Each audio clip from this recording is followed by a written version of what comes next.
Hello YouTube friends, and any of you new guys out there watching my channel, don't forget to hit that subscribe button and give me a thumbs up if you enjoy this video. Welcome to a new series. This is going to be Splashitect Water World. I'm going to be doing a full-size water park. I asked some of you over on my community page on YouTube if you'd be interested in doing or watching a full water park build, and 70-80% of you said yes, a few of you said maybe, a couple of you said no. For those of you that said no, I'm gonna try and prove you wrong. It turns out to be really cool. It's really fun. Of course the slides are not functional. I'm just doing this for aesthetic purposes. I want to create the look of a water park, and I'm still using the game in a way, I'm using scenery pieces and trying to build things and make little restaurants and that kind of stuff. So there's nothing to be lost here in this series. It's just a bit of fun. For you that wanted to watch it, I hope you were impressed with what you see and what I do. I'm really excited to show you what I did. I've started off with quite a small map. I did like an 80 by 80, I think it was, size map here in the scenario editor. And that basically just meant that I haven't got too much land, because sometimes when you have a lot of land, it can be quite overwhelming, and you think, oh my god, I have to fill all this space up.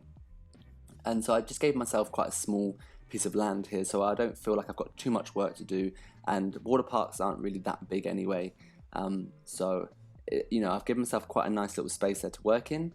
I did actually have a road here pre-made, and I saved as a blueprint, so instead of just making a brand new road, that would have been exactly the same. I've just used my blueprint there. It's just using pieces from the Roadworks mod set.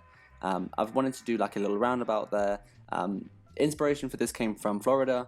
I wanted to have, like the roads going around the water parks and that kind of thing. So this is why I'm doing like a intersection here with the two roads meeting at a roundabout, and there's going to be the water park inside there. Like I said, I did a little video a couple weeks ago, which was like a Splashitect, which was like a play around with the mod, just to show you kind of what was available out there, what you could do. And it was my kind of first time playing around with the slide pieces. It took me a while to get used to. If you want to see that video, I put a link for it down below. But that video was basically meant for me just to kind of play around, see what I could do, see if I could navigate the pieces. Like I said in that video, there's quite a lot of pieces in the set. It can be quite overwhelming. So I just kind of really figured it out, and I actually really got used to the pieces. I figured out how they're color coordinated and how they fit together, and so I decided to do this park because now that I find it a bit easier to use, and it's going to be cool. I'm really excited. I'm going to try and experiment with some of the slides a little bit, but yeah, basically I'm doing this park just to use that mod to its full advantage, and just to kind of show you what you could do. Maybe you guys are building a theme park where you have lots of rides and you want to do a small water park on the side just for looks. This would be like a really cool thing to do. Maybe you could use some of the things that I'll do in this park to add to your water park, or maybe you just want to add a couple slides here and there. So I'm starting off here with doing obviously the car park. It's always the most tedious part of building a park, and that is doing the kind of setup for it. You have to do all the roads. You don't have to, but I like to do the roads, set up the terrain, how it's going to look. I like to put I put a little lake in there on the side. That always takes quite a while, and then once you kind of got the groundwork done, then you can really start taking it from there and building the park or the water park, whatever you're doing. So I'm starting off here with like a car park entrance. I wanted to do a nice little simple but nice looking kind of entrance gate where the cars drive through to park, and then I shall go ahead and do some car park. I mean, there's only so many styles of car park you can do, with parking spaces and trees and things, but I always try and do it a little bit different for every park that I do.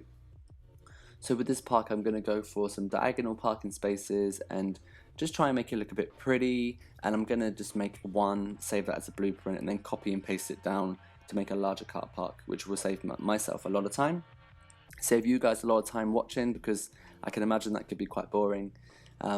But yeah, I mean, this is quite a simple one. If you watched my Busch Gardens series, I did one of these kind of car park entrances, but a bit more on a grander scale. I had a lot more detail to it, because I think that was more necessary for that build, for that theme park. This is, it's quite a small build. It's going to be not such a long a series, and it's a water park, so I don't really feel like the entrances are that grand compared to some theme parks.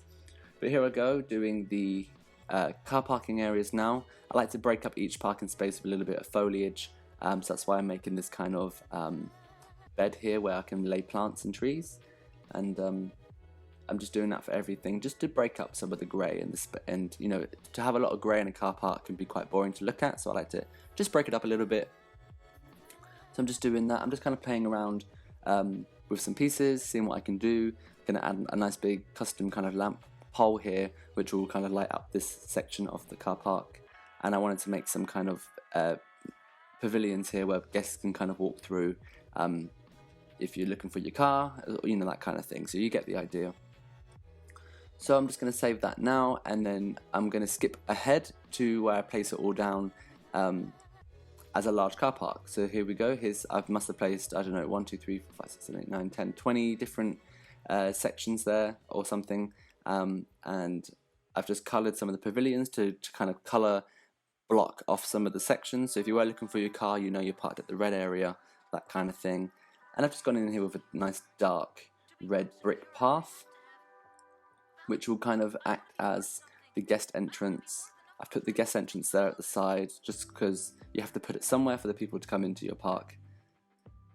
And now I wanted to make some nice little custom kind of canopies, which I'm going to place along the path at different exit and entrance areas of the car park, just to give the guests some shade. I can imagine this being in a hot place like Florida, like I said, and there being a lot of sun, so I'm going to need a lot of shade and canopy areas, maybe where people can wait or stand.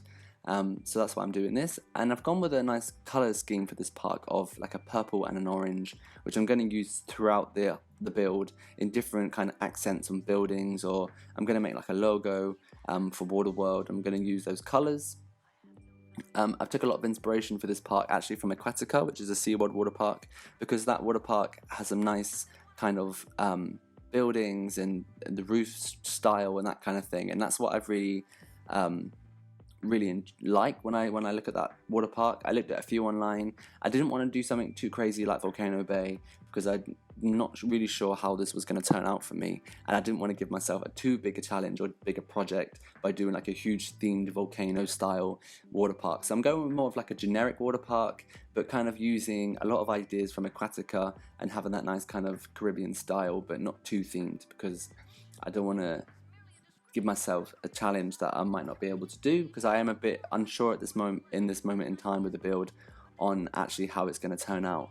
But that's basically all I've done today, and that's all I have to show you. Basically just setting up the terrain ready for future episodes and getting the car park done. But in the next episode I hope to do the entrance area, maybe some backstage areas. I'm really going to try and get this nice and realistic and detailed, but also just have a bit of fun, and I hope you guys enjoy it as well. So thanks for watching. I'll see you all next time. Stay cool, stay safe. Bye.